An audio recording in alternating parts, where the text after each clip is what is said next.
Welcome to Health Oddity, the show that strips away the jargon and hype surrounding all things health and fitness to help you live a long, strong and energetic life. Lining up at the bar this week, here's Peter Ladd, Paul Bassett and James St. Pierre.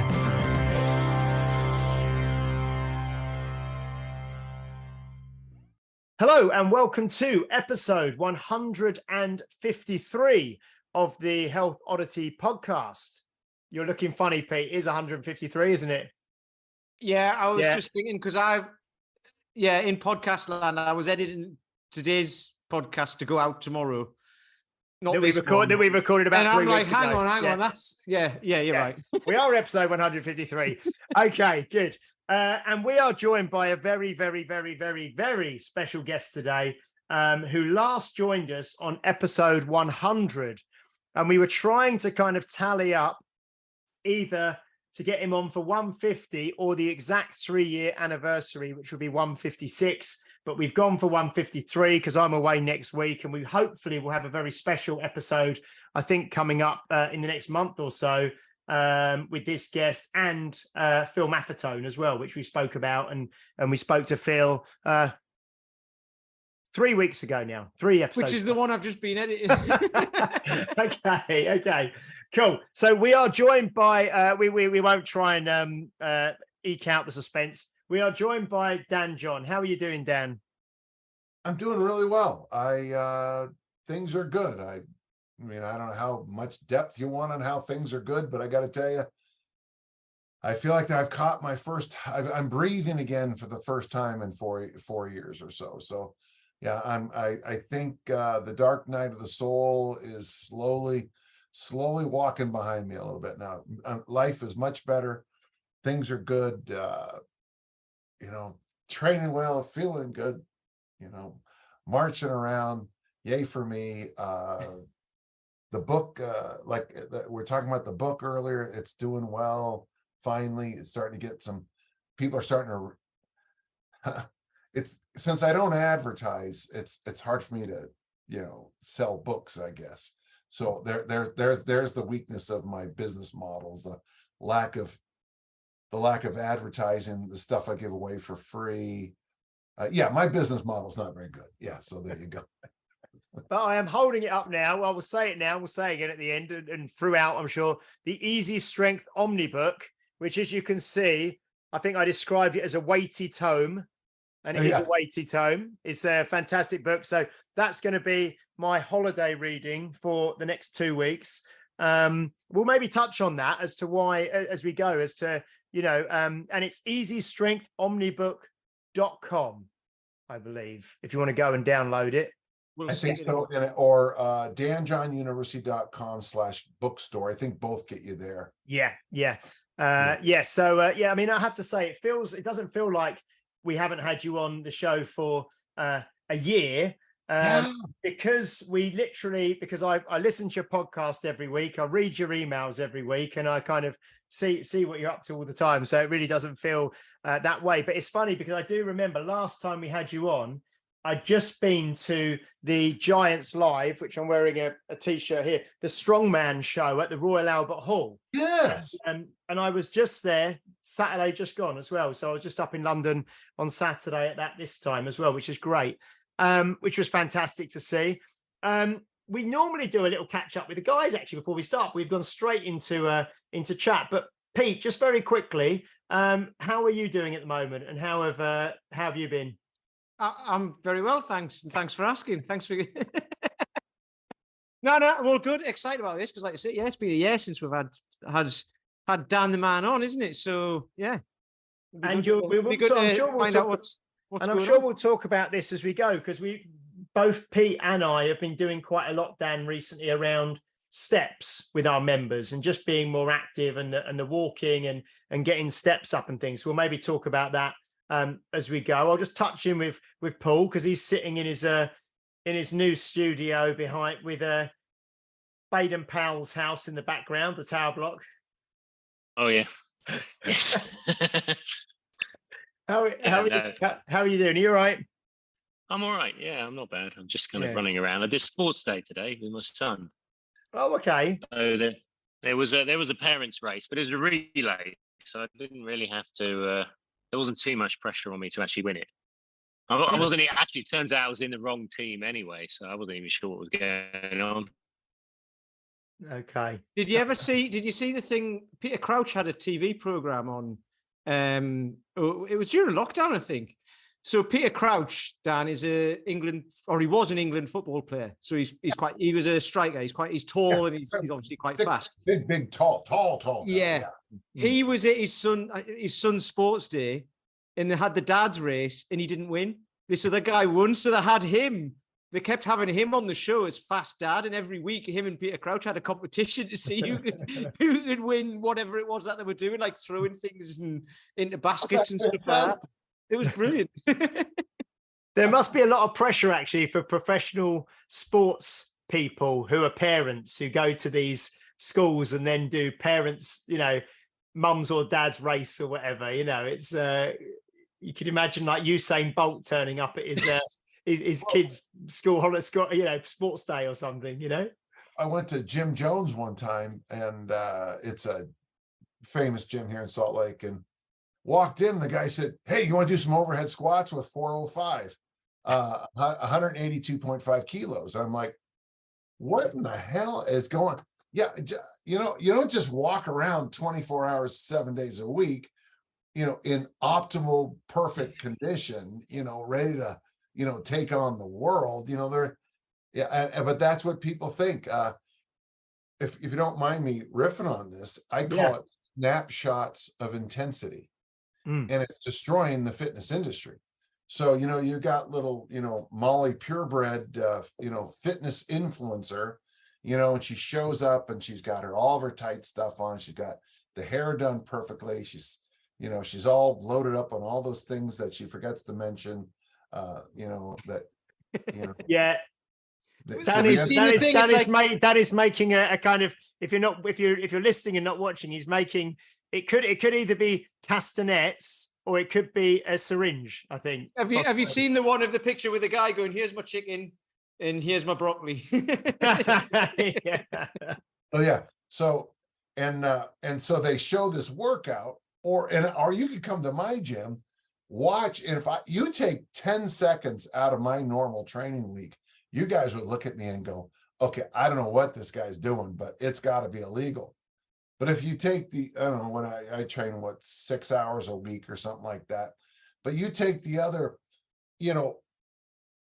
5 hours, 59 minutes and 50 seconds and look at me training, you'd be like, "This guy's slugs and snails work harder than this guy." But you take that right 10 seconds. And so what fans tend to see, they see him at the World Cup, leaping over some guy, crossing, doing something impossible with his body, and think that's every day. He paid a high price for that strike, for that kick. And things catch up. But I call it snapshots of intensity. And the problem is that is what we do. I watched the documentary called Wham. I watched that two days ago. Yeah, that was brilliant. I thought it was tremendous. I thought it was one of the best documentaries I've ever seen. But when you look at a movie, an MTV video, a music video, if you really think that's that person's lifestyle, you're just too dumb to be alive. And yet you take that, that vision of wake me up before you go vision, and you slide that into our industry. There's the problem in a nutshell. People think that that's how we train constantly. Every meal is got 28 different vegetables and 3 protein sources, and that's just not reality. And now, I was going to say, I think that's we've touched on this before. I think where, and you mentioned sort of social media and influencers and things like that, whereby what normal people, which we are all normal people behind the it's almost like the Wizard of Oz, behind the curtain or whatever, have everyday lives with problems and challenges, and things aren't perfect. But it seems that a lot of people, you go on social media and you see the edited highlight reel, don't you, of someone's life, and then compare yourself to that edited highlight reel, which is quite dangerous, especially for, you know, young people and people who are very influenced. You know, I suppose that, you know, people who are easily influenced see these edited highlights and these paid for promotions, which are not really, you know, they're not shown as paid promotions, but most of them are paid promotions for things. And like you say, they leave out all the other things that they're doing, and it's just train like this, buy this, you know, take this, and you can have this life, you know. And as we all know, it's not quite that easy. Yeah, and that is an overriding point I'm trying to make. But I tell you, the pushback on that point, a young lady told me that for every photo she puts up on Instagram, she takes 500 pictures. I mean, wow. I'm not sure. And man, I don't think I've been in 500 pictures in my life. Just think. But for every single day, it's 500 shots every day. And then they do those little, that they press those buttons that make you look, you know, this is me, guys. This, look, that's me. That's ugly. Gentlemen, I was going to swear, but I know you're this gentleman is not, this is who I am. And I get, honestly, I think that's one of the things that hurts me in my career. You know, on the cover of my books, I don't take a bunch of TRT, testosterone replacement therapy. I don't shave myself. I don't worry about the highlights. Almost every picture of me that you see professionally is me talking at a workshop. And that's good enough for, and I'm not saying I'm wonderful and you suck. I mean, that is true. Well, yeah, okay, I am saying that. But the truth is, this is like, you know, buyer beware, folks. What you see is not what you're going to get. Yeah. And but I do have to say, Dan, that you, and we maybe talk about this a little bit, you do look fantastic at the moment, and I've got and I've got photos of you know, of you 10 years ago, maybe, you know. I think when we first met around 10 years ago and 8 years ago and so on. And it does seem that you know, I know that there have been sort of fundamental shifts in, you know, in your life, I suppose, and in the way you live, and things that have happened that have caused you to you know, to make changes and to reevaluate certain things. But now you really do look in better shape and younger now than you were probably 8-10 years ago. I mean, is that fair to say? Well, you know, when we first met, I was still struggling with massively destroyed hip sockets. So I'm a double total hip replacement. The cortisol level I was dealing with 24 hours a day with the pain. It's interesting because my doctor warned me, he goes, and you can train your pain tolerance to go through the roof, and it's great until it's not. And, you know, I won't tell a doctor I'm hurting because it goes against some silly value I have from my athletic career. Are you hurt? No, coach, I'm not hurt. Well, why is that? What's that bloody white thing sticking out of your arm? That's just a bone, coach. I'll spit on it. I'll be fine. Well, that's great. And it's macho and it makes a great story. It's a terrible way to go through life. So number one, that. Two, I've been dealing with personal issues since 2014. And ideally, a lot of that's behind me. That is not a negative thing on Tiffany. It's not negative about anybody. There were some addictions involved. There were some issues involved that you just aren't fixable by Harry Potter's magic wand. Okay, it's just real life. Real life was tough. And of course, I always believed that I could make a difference, and it just wasn't there. I feel like I feel like I train now appropriate to be in 66, not 26 or 16. So that's very helpful for me. And you know, the stuff I've been teaching and preaching is actually true, but I got to make sure I apply it to myself occasionally too.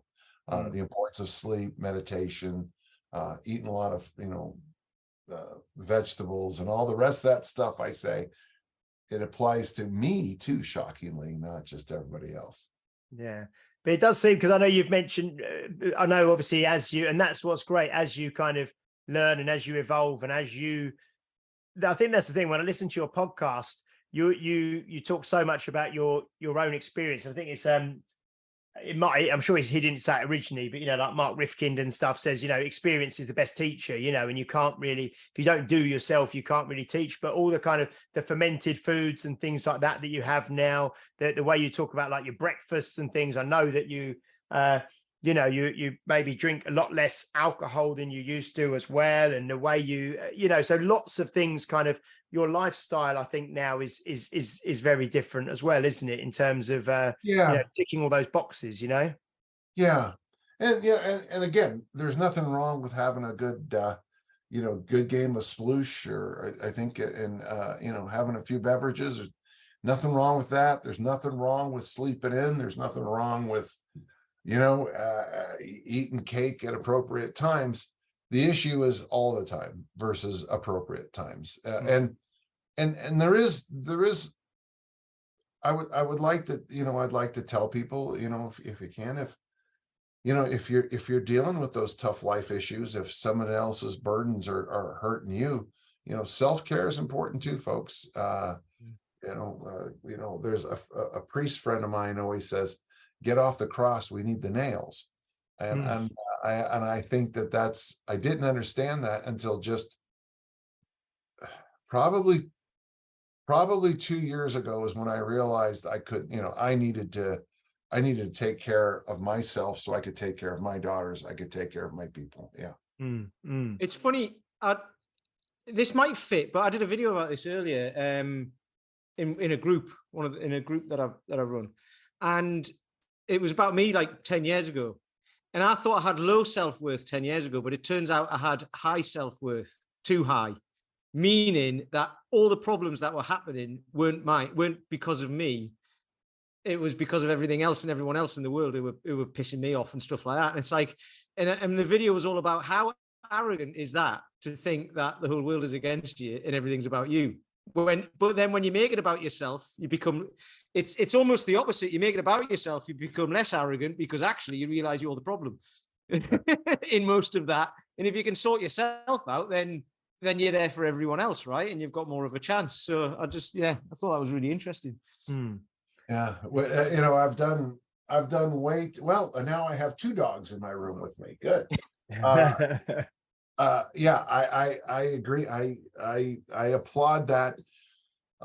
There's some things I've been working very hard on in my life. One, you can call it boundaries, or I do like the one Nick Peterson's phrase called bumpers. So one of the things I'm trying to do with, even with my own story, can I talk about fat loss real quick? Would you mind a little? Yeah, quick? we'll go wherever we want. Yeah, no, that's great, Dan. Yeah. So, a couple of years ago, I woke up and I just said, I just can't. If my goal truly is to be around for my grandchildren, then I can't keep this mass. Highland games are great. They're just they're not as important as my longevity. A lot of my Highland game friends just, woke up dead or massive heart attacks and other issues. And I didn't want to do that. I didn't want to carry the weight around to be a discus thrower. And so I said, okay, let's think about it. And that's when I started this easy strength for fat loss idea. I lift, I do a couple, I get my workout in, and then I go for a 45-minute walk, fasted, with lots of coffee in me. And then after I get my weight, lots of coffee, fasted, weight work, walk, then I eat protein and vegetables.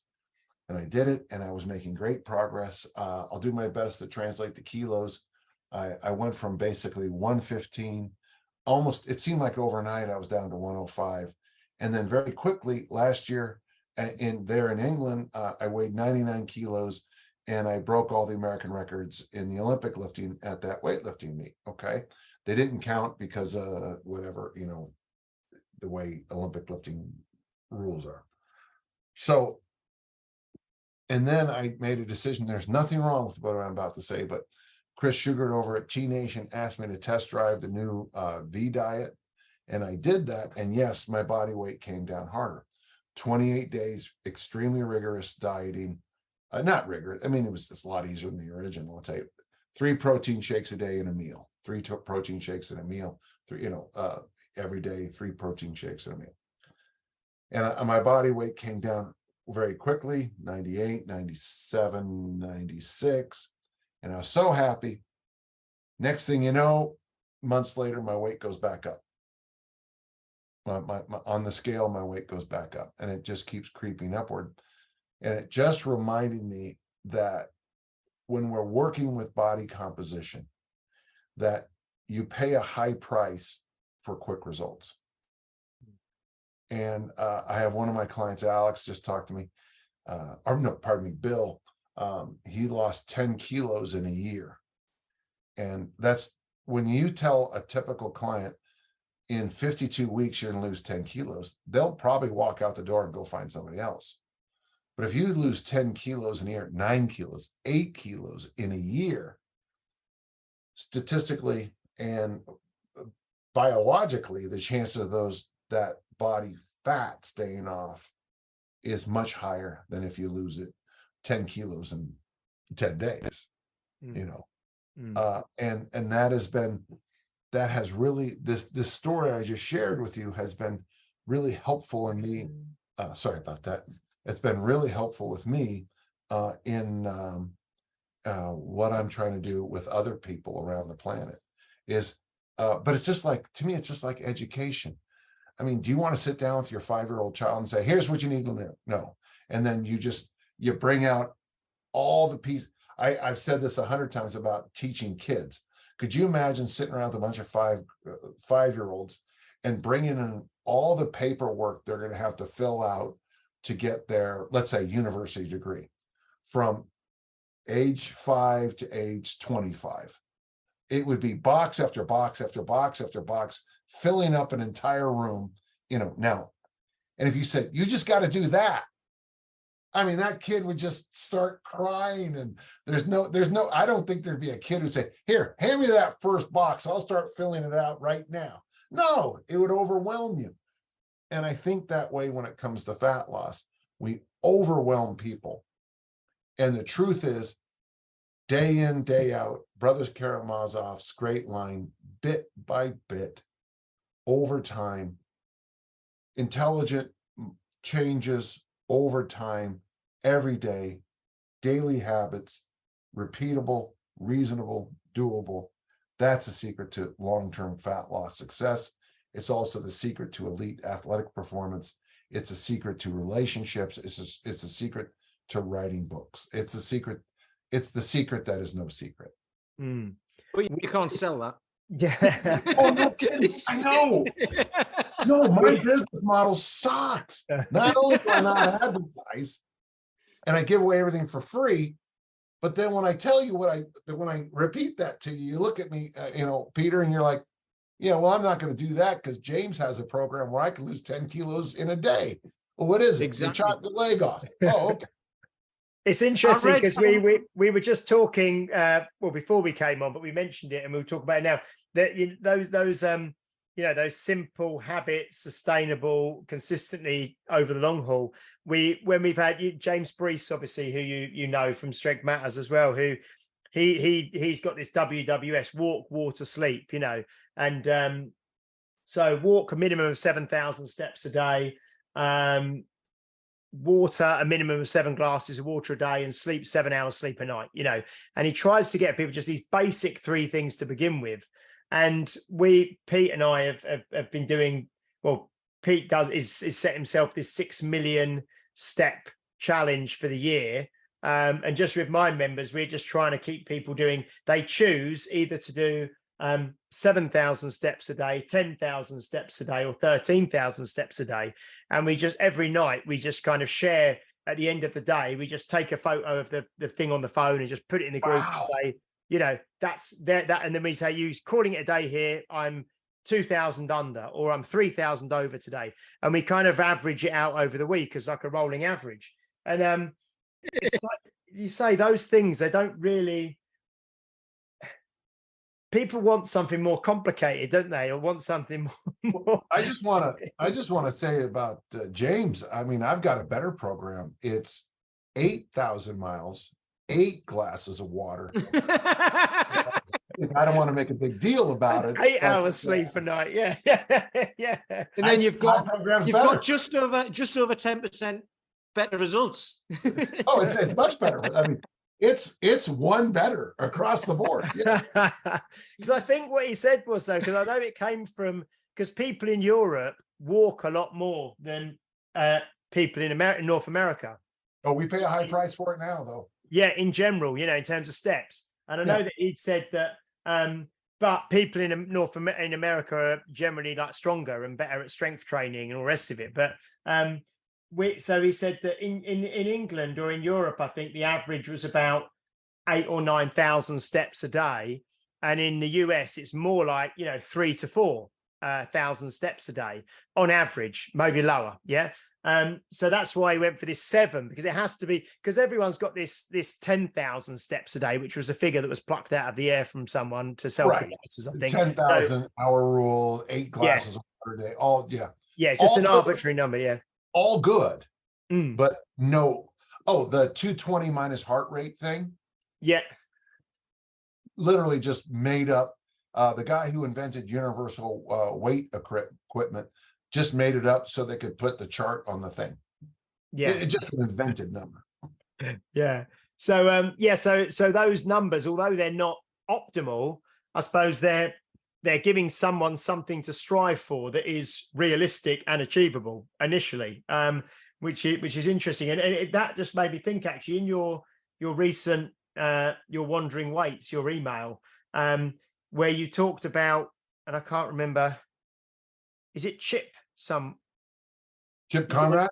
Yeah. And you said that you mentioned elite performance, and then I wrote it down in my notes because I read it and I really liked it. And you said something like elite performance, training people, elite performance and sport is fun and exciting, but working out how to get the rest of humanity to kind of move and exercise and live more healthy is actually where the greatest kind of challenge and reward comes from, which I think is kind of what we're talking about now, isn't it? Yeah. Yeah. I have this inner circle, and it's going well. And there's a guy who has world records in master swimming in our group, and that's well, he's 57. Well, he's an athlete. So the second you say this is the first question I ask when I ask how old you are. No, maybe it is if you're an athlete or not. Are you an athlete? And if you say yes, my mind tumbles over to an entirely different set of questions and things. If you say no, my brain slides over to what this conversation now. I love the fact. In fact, Phil Maffetone's first book I ever read about from him, "Everybody's an athlete." I love that line. Except the problem is most people who coach and train think that everyone should be trained like an athlete, or like Mr. Universe, or like a physique competitor. And that's just not it's not what people want, and it doesn't always help them physically. I pay a high price for my athletic career. My first trophy comes from 1967. My first trophy is from 1967. Well, I pay a high price for that. I mean, as I often joke, I don't know how I hurt this finger. Can you see how that finger doesn't go straight? I don't remember how I did that. I have injuries on my body, surgeries, that I don't completely remember how I hurt them. Every joint in my body except for my ankles has had surgeries.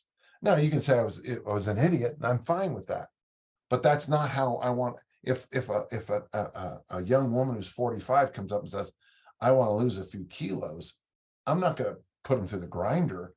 That's a pretty easy thing to do, especially if you give me some time. It's pretty easy to lose.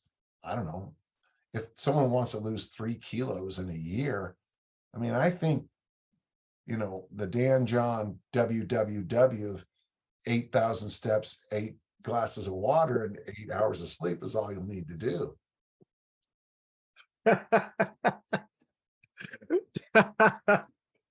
Dear me. Dan, going on a totally different tangent, which might just be a very short conversation, because as I said, I didn't say it was before we started recording. Last time you were on was episode 100, and it was called Dan John and the Temple of Doom.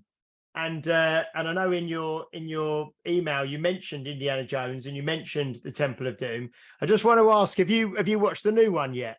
Yes, I have. Yeah. Did you like it? I found out after I saw it, I wasn't supposed to like it. Yeah. But you did like it. Well, I did, but the second I read the reviews and the problems with it, I went, okay, I can see why that's an issue. I did find that new, I don't know what you would call her, but like Toby Jones's daughter. I found that she was a miserable, horrible person throughout the whole film, and I wish you'd have been more of the enemy than, well, she kind of was. I liked it. I mean, you go to an Indiana Jones film to sit down and strap on, and here we go. And I felt it did that. And I do wish they'd have spent a little bit more time underwater in that one scene, because that scene could have been drawn out a lot longer and would have made people run out of the theater, because that's got to come underwater with what they had to deal with down there. That was a great combination of whoa, Yeah, no, that was good. And also the new, I just watched, sorry, this isn't a film podcast, but just for Dan, I watched the new Mission Impossible yesterday as well. Oh, and I have to say that is fantastic. So wow. That is well worth a watch, because again, we could touch on it, but Tom Cruise is like 61 or something now, and but the thing with that is all the stunts and things are really clearly done in real time, and all the driving and everything. So it's not all the computer graphics and things. That's really worth a watch. Yeah. So make a point right there about Indiana Jones. Now, by the way, I went to a place called Barnes and Noble, and they have a hardbound edition of the first 3 Indiana Jones books. And if you like the first 3 movies, the books have a lot of additional information.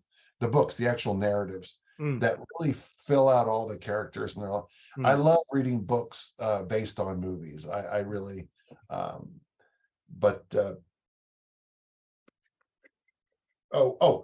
in the original 3 books, they made a decision they only could use special effects that were available in like 1933. So when in the first one, the guy's face melts off, it's just a wax model and it's low end.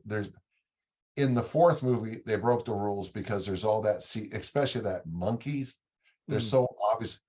They broke their own rules. And I think honestly, the way you save the Crystal Skull and I like this last one, okay, is get rid of the CGI and go back to the original rules they had. Even the battle, I think, at the end of the movie is a lot of CGI. It'd have been a lot more fun for me to just use, stuntmen and real stuff. I agree. And I could be wrong.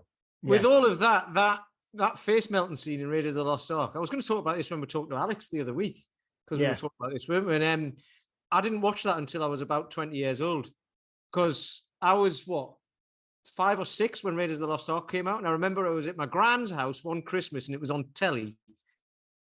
Scene, I must have been about 7, and it scared the crap out of me, because he was a scary man anyway. He was a scary Nazi man, you know what I mean? But then when his face melted, it honestly, and I didn't watch it until I was about 20, and then when I saw it again when I was like 20, I was like, I used to be scared of that. It's like it's rubbish. Well, I wasn't allowed to see Darby O'Gill and the Little People, because it scared my brother Phil so much he couldn't sleep that my mom refused to let me go see it. Now, do you guys know the star of that movie was Mr. Edinburgh? Do you guys ever heard of this movie? The famous bodybuilder from Edinburgh? You don't know this? No. He didn't win the Mr. Universe contest. He lost to a guy named Bill Pearl. Okay. Yeah. Oh, okay. This is interesting. Okay. All of you listen. In the 1953 Mr. Universe, Bill Pearl won. And of course, he looked great and he went on. But the guy from Scotland, Mr. Edinburgh, lost to him. Well, he didn't know what to do, but his buddy Michael Caine said they're looking for guys with good bodies for a movie on the a Broadway show on the West End called South Pacific. So this guy went down, got the job in South Pacific. He got spotted. He became the star of Darby O'Gill and the Little People. And then they hired him to do a job, and it was a dead-end job for him, but it became what's known as a James Bond movie. I've just looked it up and I've realised who you're talking about. Sean Connery. Yeah. Oh, wow. I forgot, yeah, because Sean Connery was a bodybuilder, wasn't he? Yeah. Sean Connery's a bodybuilder. In fact, in Bill Pearl's book, Beyond the Universe, it even talks about Sean Connery going on the Johnny Carson show, which is a big show here in the States, was in the States. But let me see real quick. Hold on. Oh, come on. It should be right in here. But hold on. It's worth it. It's worth it. It's worth it. It's worth it. Yeah. Yeah, I remember seeing that the guy, pictures. that's Sean Connery, who's later becomes known as 007. Fantastic. So yeah. So anybody who ever thinks that, you just luck into things sometimes. So there you go. So interesting type of. Now, how does this? Now I'm going to loop this around. He does this dead end job called 007. Never really makes it famous, and finally he gets in an Indiana Jones, and he does The Last Crusade. And he says, "Why do anything else?" And he retires. Yeah. Anyway, Dan, can we talk a little bit about why you wrote the Easy Strength Omnibook? Because I mean, I've got the original Easy Strength, the Dragon Door book that you wrote with Pavel, and I know that just from listening to your podcast every week there's people asking questions still about Easy Strength, which on the surface of it was a very simple program, on the surface of it. And I know it like all these things, they I think I've heard you say before, it takes a lot of work to make something so simple, Well, the problem is you pick 5 exercises, you do them for the next 40 days, you never go over 10 reps. If it feels light, add weight. I don't know how that can get so complicated. It sounds pretty simple to me. We wrote a book called Easy Strength that you can't even buy. eBay doesn't have copies for it anymore. eBay copies sell for $350. Oh, So now I wrote another one, and I'm doing my best to answer this question, but yeah, that's $350, is it?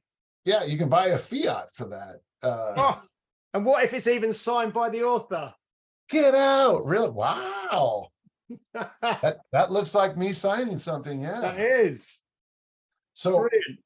so I've been answering all these questions online for a long time, and then I've been developing it. And I got to tell you, in fact, Easy Strength for fat loss as kind of a PDF booklet is coming out in a couple of weeks. It'll be like $5, it'd probably be about £5 also, just an inexpensive book that covers that one topic, because that's what people want now. But a lot of the stuff that happened, like when I came up with the concept of the quadrants, we don't really discuss the quadrants well enough in the book. We do, but it's simpler and yet more elegant than I explained in the original text. So I wanted to kind of show, how, for someone who's in quadrant 1, basically a young person, do as many things as you can, learn how to swim, learn how to ride a bike, learn how to canoe, row, learn everything you can. And so I expanded that section. But a lot of the stuff that comes up, like, for example, I've had people tell me they've made squats work in Easy Strength, but it's very, very few. I can only think of one person who's made squats work, but even when he gave us the numbers and how he did it, people tried to repeat it and couldn't make it work. So that started that whole 3 to 5 chapters on why squats don't work in easy strength. And I came up with 3, 4, 5 different answers, of which each of those answers that then opened up a whole nother thing for me. One of the things I think that's kind of interesting to have a little quadrant, folks, where I put the word push and pull at the top and hinge and squat on the sides. Hi, I'm Dan John, and I am a push hinger. I had the strongest deadlift on my powerlifting team, and I was the only person never to train deadlifts. But well, I Olympic lifted, so I'm cheating the story a little bit. I was stronger in the bench press when I was 16, 17 years of age than probably most people you'll ever meet in your entire life. At 16, 17, I was stronger in the bench press because I'm a push hinger. Now walk me over to the squat rack and then you see reality kick in. I'm not a very good squatter. For me, you know, if I really train up and I get myself on a lot of coffee and amphetamines, I can do a pull-up. But I'm not, when I first explained this to Pavel, he got a kick out of it. He goes, and he just kind of stopped. He goes, I'm a pull hinger. But when you look at his strong first tactical strength challenge, it's a pull-up, a kettlebell swing, snatch, pardon me, and a deadlift. So if you're a pull hinger, there's your sport. I'm looking at the sport like, wait a second, where's the beast press? If you're let's say a push squatter, you're probably an Olympic lifter if you're put on the earth to do those two things. And if you're a pull squatter, you're probably a rock climber, because that's, squatting keeps you tight to the wall and it's all about pulling. So it's just something that simple, but most of the people I work with, because it's track and field, are push hingers. Track and field tends to reward push hinging. I would probably say the pull family would reward swimming and a few other sports. So it's that simple. And because of my background, I just don't interact with many people who are born squatters. I just don't. I live in North America. Yeah, we do have a population of people who can squat naturally, but most people have more of that Celtic hip that Stu McGill talks about. So it takes me 5 chapters to explain to my satisfaction why you can't do squats and easy strength. And then the second I publish the book, I get an email, why can't you squat with easy strength? Because, and I always tell people, go ahead, try it, make it work, and get back to me. Another thing about squats and easy strength, and it's an interesting thing, I think squats are probably the best thing you can do for hypertrophy. And Brian Gwaltney told me about doing handstand press-ups for hypertrophy. And he goes, it's weird how it really makes people grow. Well, I took 10 seconds thinking about it and it was like, there's a thing called homunculus man, and it's in physiology test. It's the guy with the huge eyes and the huge hands and huge feet. And my thought was, one of the reasons back squats and handstand press-ups work so well for hypertrophy is you take out some of the most wired areas of your body. And so since, when you squat, you're not getting that CNS fatigue from making your hands do all the effort. When you do handstand press-ups, you take all that CNS fatigue by holding the barbell or grasping it or what you have to do. And it was just a thought. I can't prove it because you just can't prove that kind of thing. But it's like, that's why certain exercises are so good for hypertrophy. But if you really want to get just scary strong, you need that deadlift strength, this strength here. If you want to, if you have a freakishly strong grip and a freakishly strong, when I say core, I don't mean like 6-pack abs. I mean the ability to resist, to be anti-rotation, to resist rotation. If you got a massively strong grip and you're massively strong at anti-rotation, Weirdly, that carries over into almost every sport I know. If there's a famous story about this elite American football player. He was holding the football like this, and the coach got mad at him, tried to knock the ball out of his hand. And the kid just stood there with his hand like this, and he couldn't, the coach using both hands couldn't pull it out. Yeah. The phrase that's just fingertip grip, isn't it? You know what I mean? Even with huge hands, that's like a fingertip grip. Yeah. And the truth is it is a skill. It's a gift if you have it. That just makes you better than everybody else. It reminds me of a story when my father, this is a good story, if you don't mind me telling you.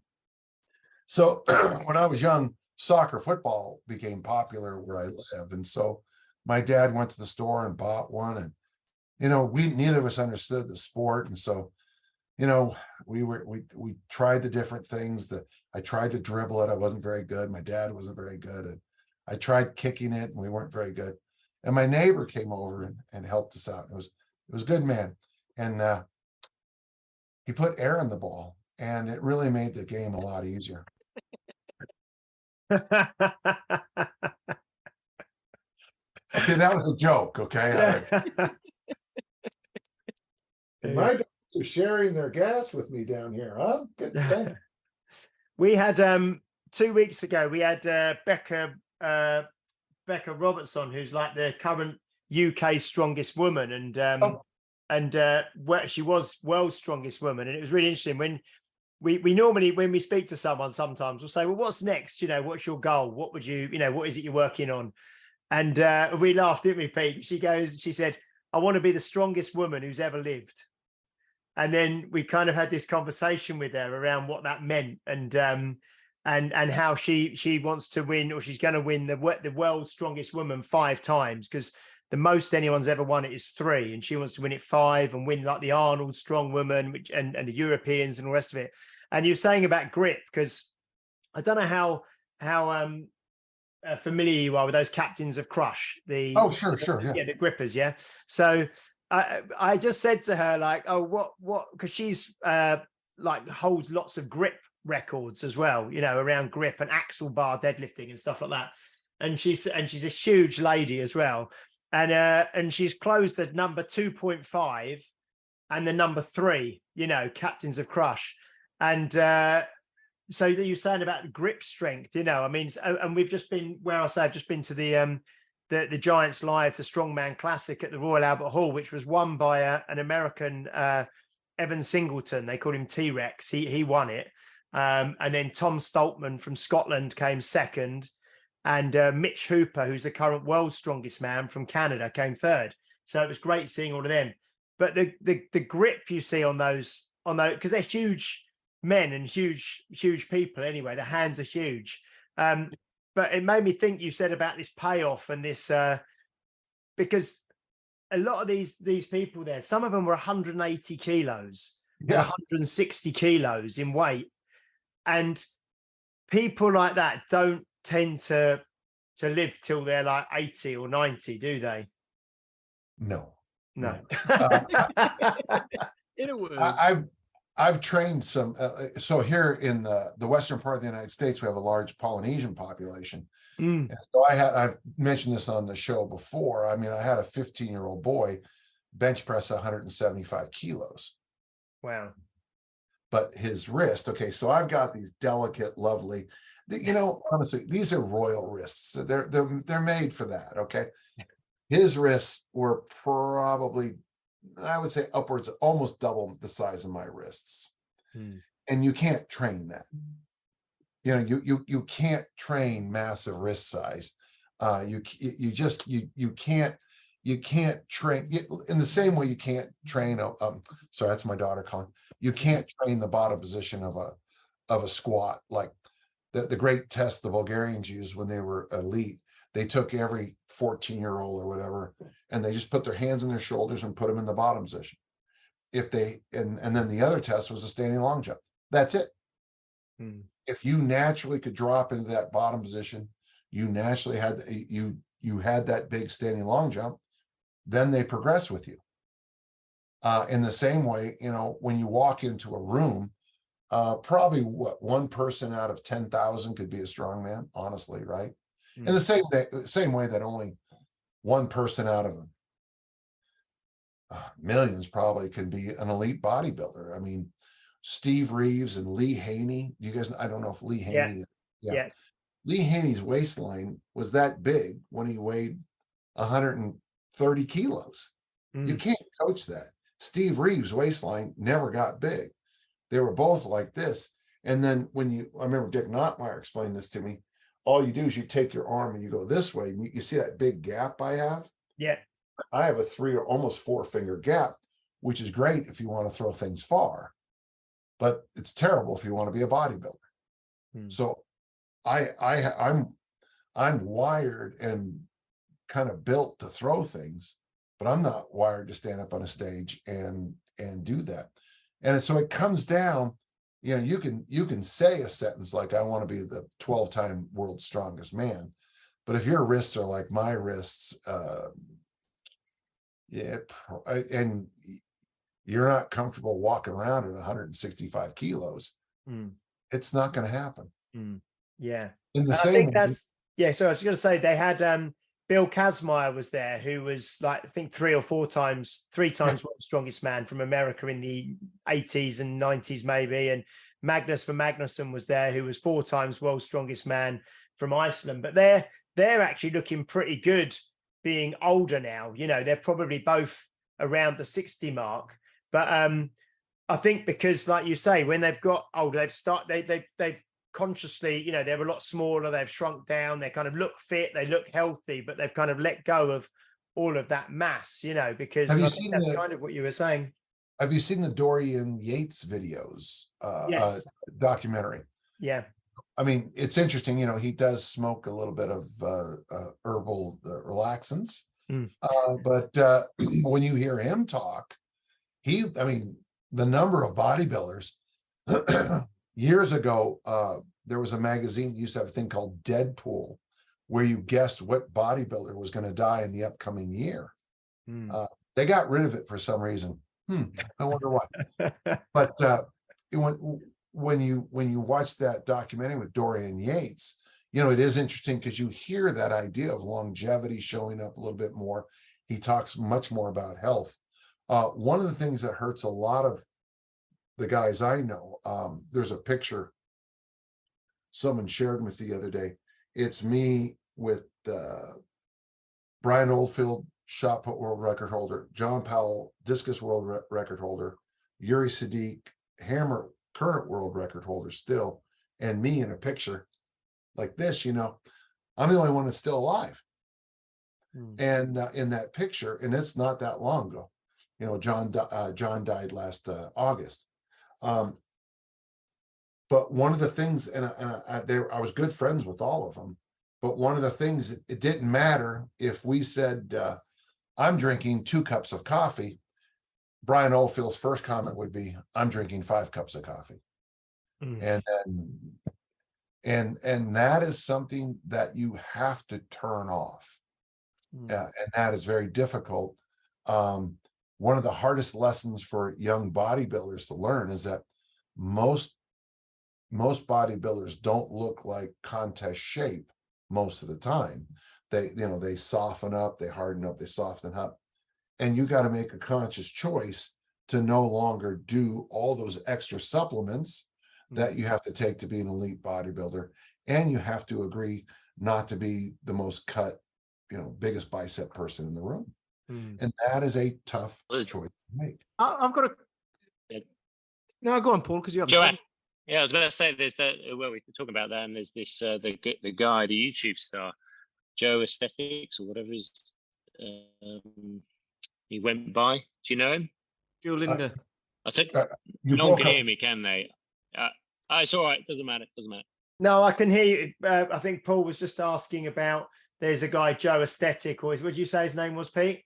Joe Linda, I think. I'd never heard of him until I saw that. He died like last week or something. He was only 30 years old, but he was like one of these kind of social media influencer bodybuilders, absolutely shredded to bits. He had such low body fat, like all the time, you know, and he died at 30 years old. Well, wow. Well, not everybody can be clean like the Liver King. So I've got yeah. The question I was going to ask around this, because obviously, you know, you've been lifting weights since 1965. We know this. It's great. And at what point did you see a switch where people think that being ripped is healthy, if that makes sense? Because it's not necessarily, is it? It's like health is longevity, like you've just been talking about. You've just talked for 10 minutes. So where did that come from? Where did that start to happen? Well, it's actually it's even before Clarence Bass. So Clarence Bass, you know, I have great respect for Clarence Bass. He's Mr. Ripped. He got himself down to 2.4% body fat. I've talked to him. I have all of his books. Before I remember there was a Polish bodybuilder, something Wenzler or something like that. And he started showing up with this really venous look. And I remember Iron Man magazine, the original, not the one now, saying how it looked odd. Dale Adrian, 1974, maybe 1975, Mr. Olympia, he shows up more ripped than normal. And then, of course, you know, there was an argument there for a while. Is Frank Zane the body type we want? You know, you had that very large Arnold Franco look, and then that more racehorse look, you know, of Frank Zane.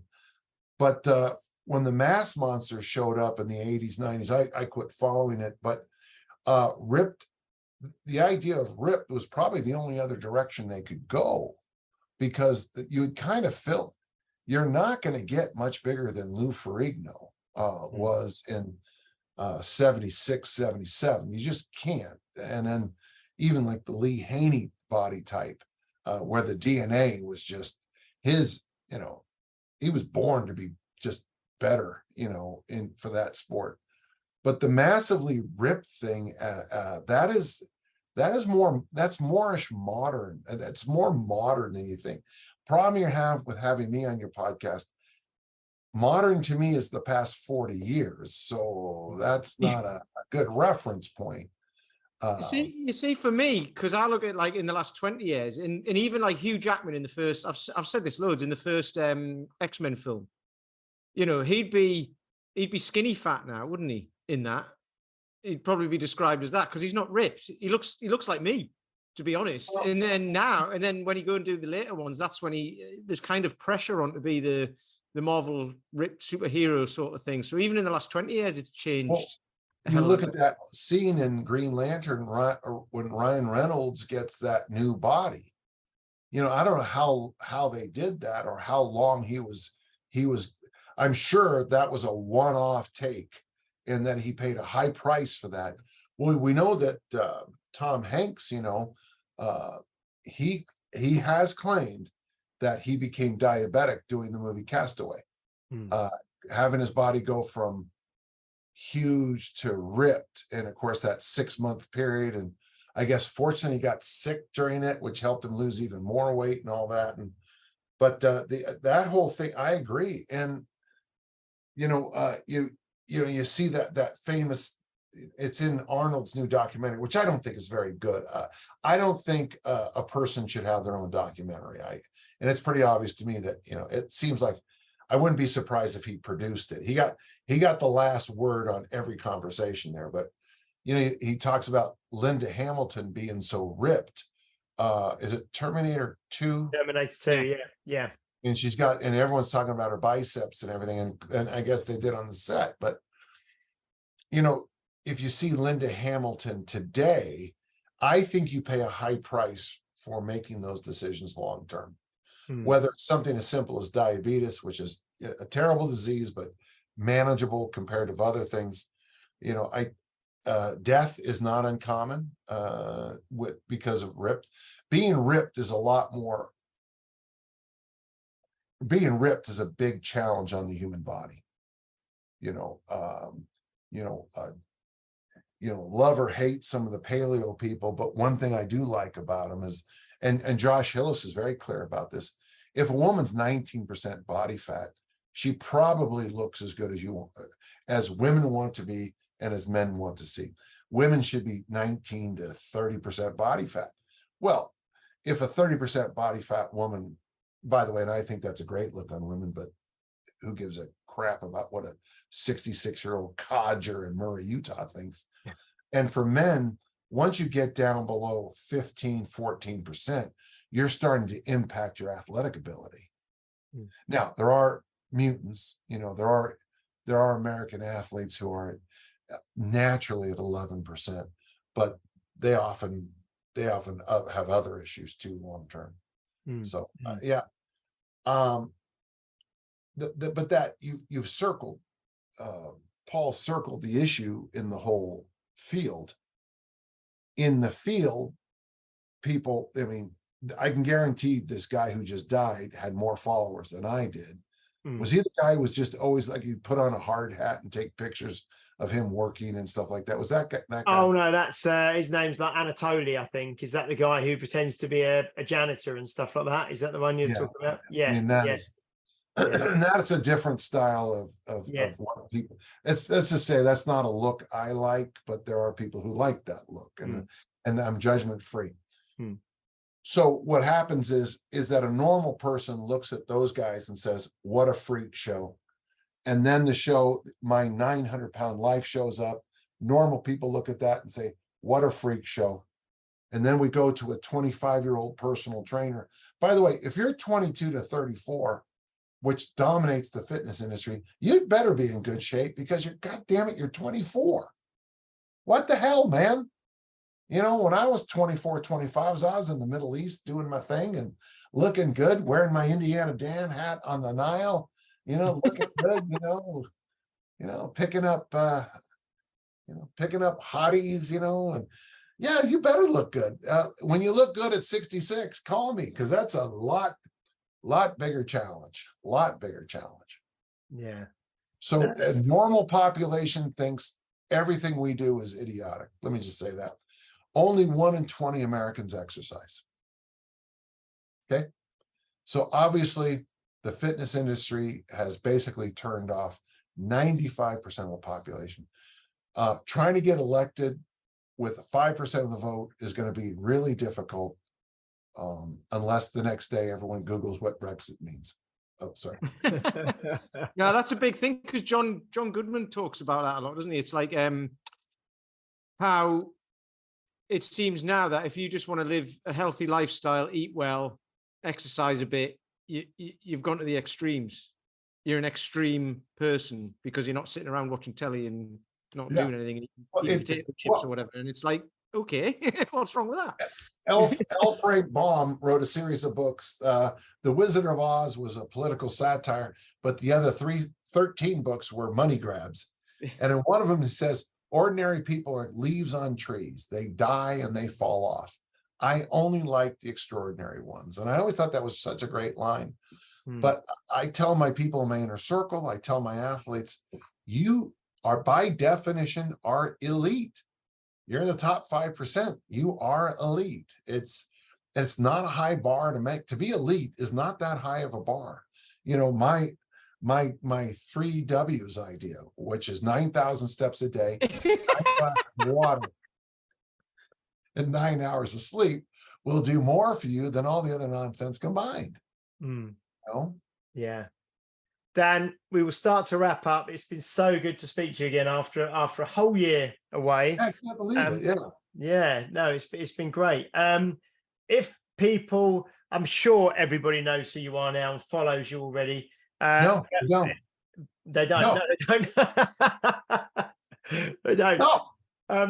What I know, and I know you're not massive on social media, and like you say, you're not like a one of these elite salesmen, influencers and stuff. But if people want to, first of all, the Easy Strength Omnibook is easystrengthomnibook.com or Dan John University /bookstore. Yeah, .com. Bookstore. And what's your preferred social media platform that you use? Instagram? Yeah, I'm on Instagram. Coach Dan John. Yeah. Yeah, make sure you put coach in there. Otherwise, you get an Italian clothing shop. Are you on But- Threads yet? No. No, I'm not on Threads even now. Me Isn't neither. that, I'm trying to strip back the amount. That's one of the things I'm trying to strip back the amount of time I'm on Yeah.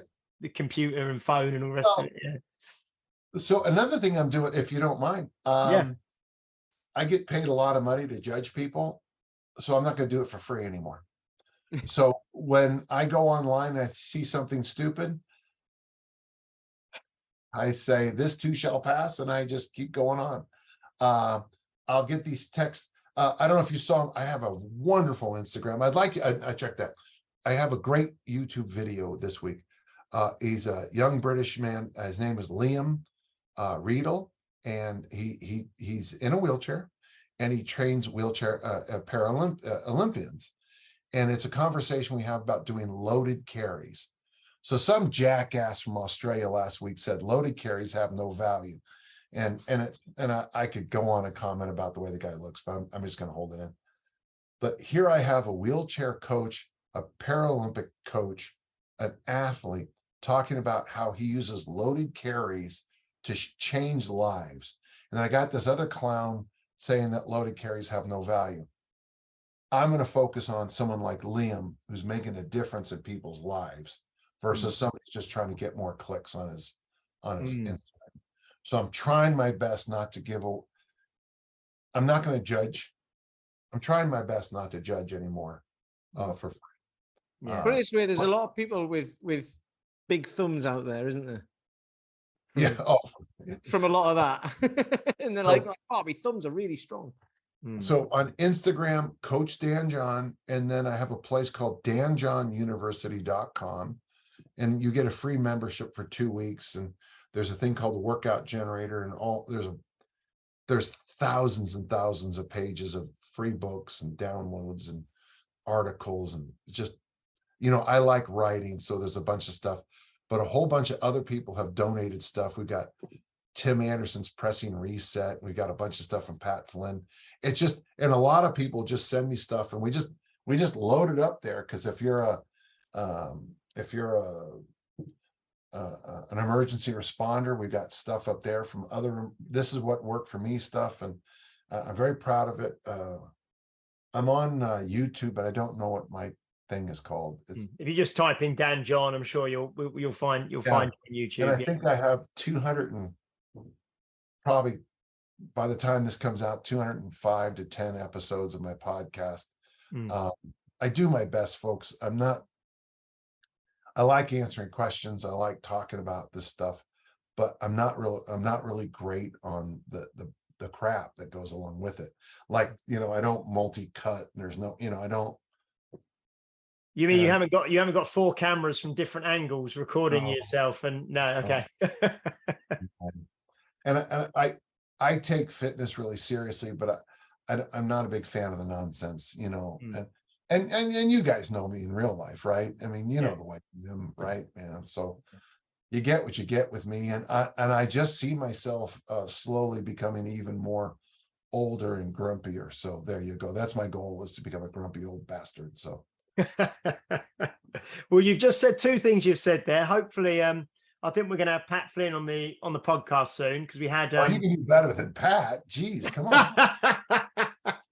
We had Alex Salkin on the Hebrew. Oh, you could clearly do better than Alex. Yeah, we had Alex on, and we lining up Pat. And then the other thing you mentioned about the wheelchair training, the Paralympians.